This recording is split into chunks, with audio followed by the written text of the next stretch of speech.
All right, good afternoon. Good day. Good day, class. Today we will be discussing autobiography.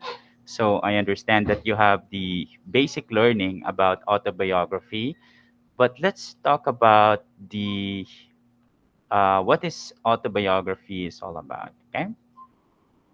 So autobiography class, obviously, it's the complete story of the author's life. So it's your story, the whole package, right? The whole experiences that you have from from birth to present. Okay. So as a term, autobiography is a combination of three Greek words, which is autos, yourself, bios, life, and graphy is writing. Okay. That is why it became autobiography. Autobiography spans the life of what the writer from birth to present, early childhood, as has already prepared us to tell an autobiography. Again, class, autobiographical memory, it's associated with writing an autobiography because it refers to memory for one's personal history. As a matter of fact, it was stated by Robinson in 1976.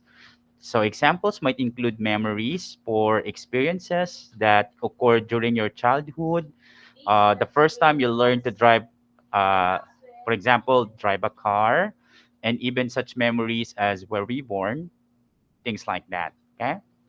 So in autobiographical memory class, we have stages for that. Okay. So all you have to remember during the age of 3 or 4, you begin to build the autobiographical memory. You start by telling others about some life experiences, and this filled in your store of memories. So what I am trying to say here, class, is during that 3 or 4 years old class, you don't have an experience yet, but you are willing to learn or you are willing to listen from different stories. That is why we love listening to stories. As a matter of fact, we are listening to our grandma's story, or we watch um, we watch movies, or we read books, right? And actually, our teacher also during that time is always sharing different stories, okay, that will really help you out to figure out the lessons in life, the experiences in life, okay? And of course, you're asking your mom about her experience or her experience to you, 'di ba? Yung pinanganak ka, kung paano kanya pinanganak, ganyan. So it's the struggle, all right? So having said that, you are compiling all of those memories, okay? And during the adolescence, you start shaping your identity, okay? By telling others what you want to be upon growing up. It is during teenage years that you start to become an author of your life story. So these were begin that you will become a you will become a good storyteller, okay? Because you have a kind of experiences already, right? You pass with some stages in life, and this time you are now trying to shape your identity, okay? But what you really want, what you really like, okay? And then as you become a young adult, you are more aware. This time I think you're really full grown. You are full grown and learn a lot from your experiences, from what life meant to be, or what is life, right? Your experiences, right? Your struggle, your ups, your downs, your happy memories, your disappointment. So having said that, all of the emotions will help you out to become a good writer, or to become a better version of you, right? So, of changes in your life, in turn, these significant life events become part of your immediate past, and you have a sense of how they have influenced your present life. So, basically, when you are become a young adult, more probably you are a good writer here because you experience a lot. Okay, and experiences is teaching us a lot of lessons, right? A lot of lessons. So I just want to reiterate again, class, that when you have this kind of experiences, no matter what it is, either good or bad, you have to be proud of your experiences. Okay? You have to be proud of your experiences because that's who you are, 'di ba? And your story will inspire others as well. Okay? We can never tell that they have the same situation as you, and when you try to help them out explaining your experiences, how you recover, how you cope up that experience, so things like that, it can make a difference.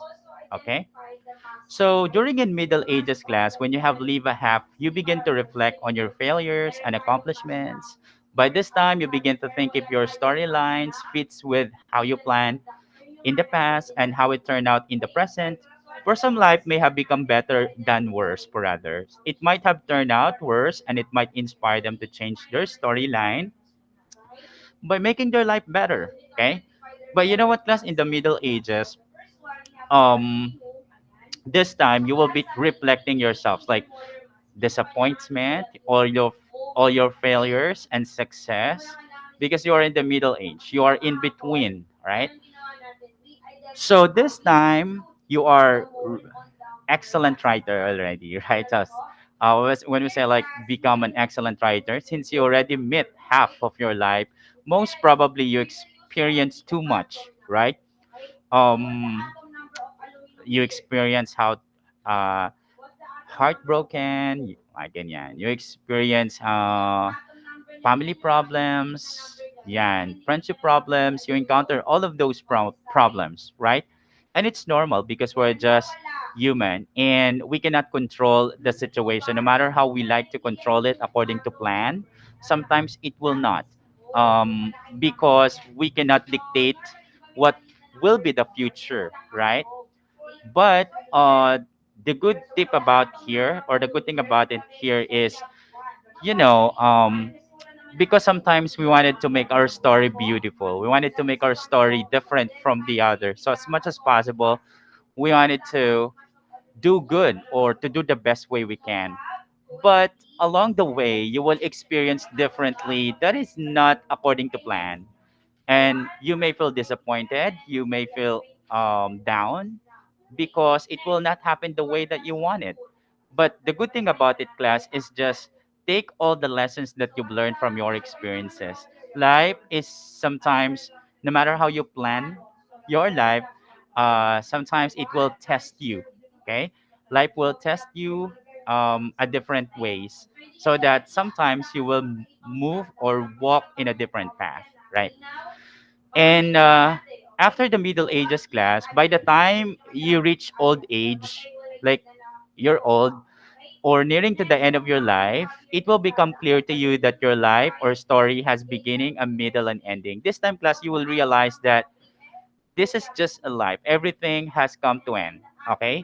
Everything has come to end. And this time, class, you will be reflecting all of the situations or all of the experiences you had, and you will become um, more knowledgeable and wisdom, right?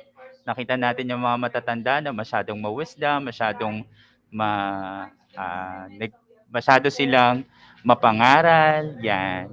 Because they already experienced that. Sabi nga nila, papunta ka pa lang, pabalik na sila, right? Which is true because your experiences, they experienced that too. Maybe in just a different generation, but it's just the same, right? We always like accuse our parents or our grandmother, ma, it's a different years. We are living in the 21st and century, right? We are now in the modern age. But you know what, class? Our parents experienced that, also that. It's just a different situations, but the problem is still the same, right? The emotion is still the same. Just like what I said, we're all human. Your emotions, kahit babae ka man o lalaki, meron din yan. 'Di ba? Kung nasasaktan ka, marunong din sila masaktan. Right? So, what I am trying to say here, class, is just we're all human. And what you are feeling right now, they also feel that. Okay? So, one's life story is, of course, a private affair. So, why write it for others to read? Okay? So, class, can you comment this, your answer here? One's life story is, of course, a private affair, so why write it for others to read? So kindly write your comment and last name. This will serve as your attendance. Without answer, then therefore there's no attendance. Okay? One's life story is, of course, a private affair, so why write it for others to read? What do you think? Tell me why. Okay? So take down notes, class. When we read an autobiographical work, you become intimately acquainted with an entirely new person. This person could be famous, a well-known public figure whom you wish to know more about. The person could also be someone obscure when you would not have known about had you, I'm sorry, you would not have known about had you not read his or her autobiography. So actually, class, this is a serving or letting you know that this is what happened to him. This is what his her life experiences. No matter how famous that person is, he undergone with a lot of challenges or struggle in life, right?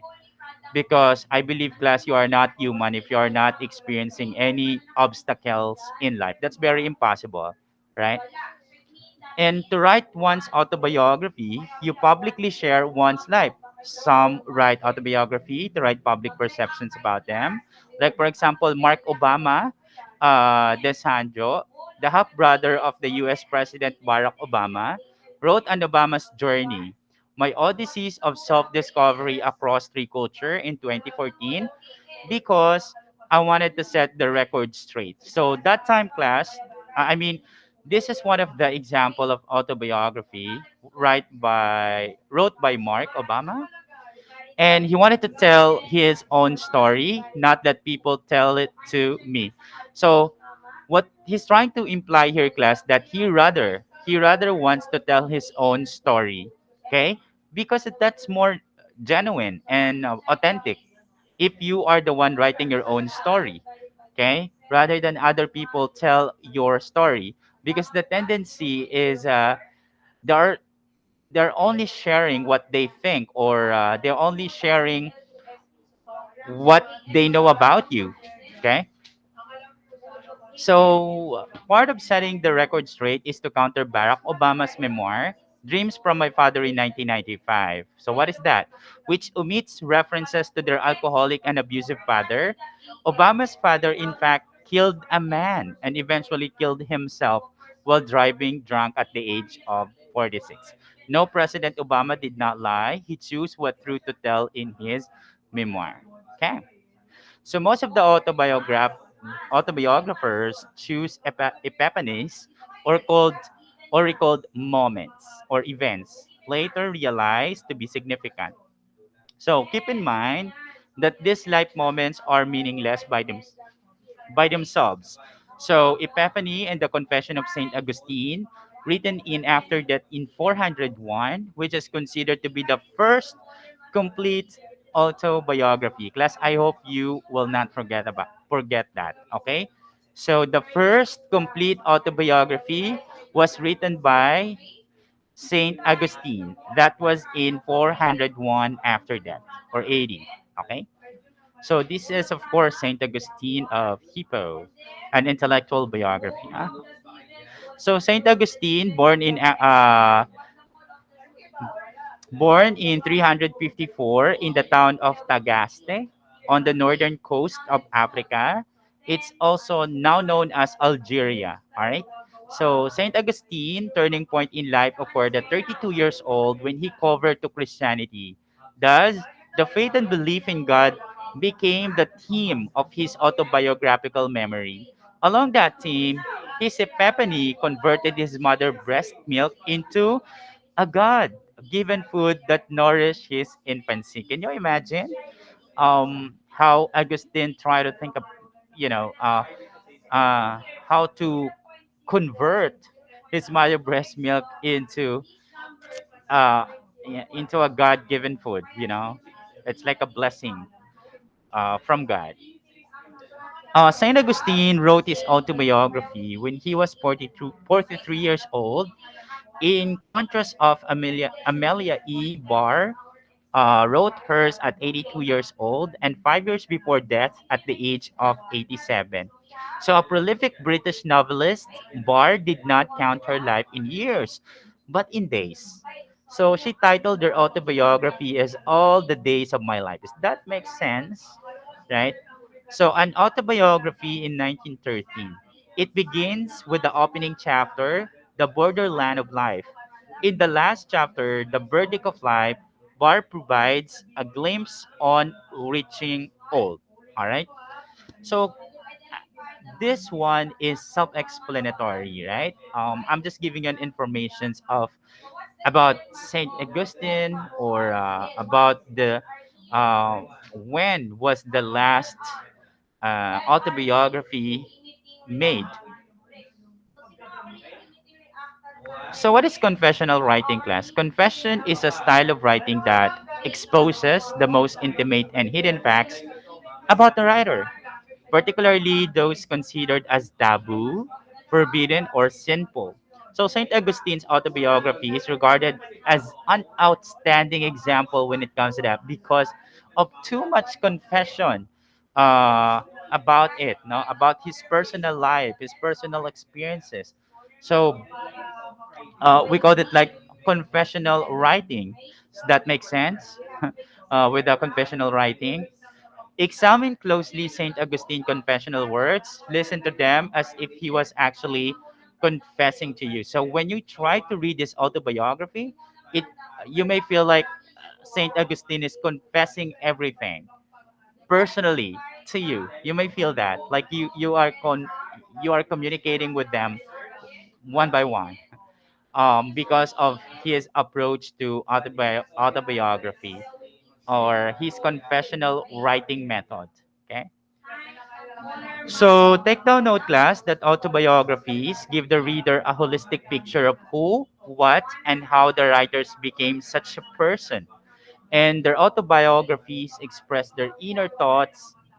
As such, their accounts about the past are carefully selected and written with the use of reflections and insight. Okay? So self explanatory. Remembering is not only for the sake of recreating past events, but also transmitting the lessons about life itself. So the autobiographers, memoirs, or interviews, these help in giving a more accurate account of one's life story. In addition to that, in writing autobiography class, you are more of the truth seekers. What do you mean by that? Than a true truth teller. Okay? So in writing autobiography, you are more what? Truth seekers. Because you are trying to find what really happened. I mean, about the truth, about facts, uh, to your experiences, right? So, as you write your life story, you will eventually discover the meaning of your life as other being a famous or notorious, a person or people would really bad interested to read about your life. This is also enough reasons for writing an autobiography, but the most important reason for writing an autobiography is to assert your life significance and to serve as an inspiration to others. See that? What is the most important reason why you are writing an autobiography? Is simply to assert your life significance and to serve as an inspiration to others. Okay, so next meeting class, we will be discussing biography. So at this moment, I hope you learned something about autobiography. And if you have any questions, don't hesitate to ask me before we start our lesson. So just park your questions. All right, thank you so much for watching and listening to this video lesson. I hope you learned something. Right, bye for now.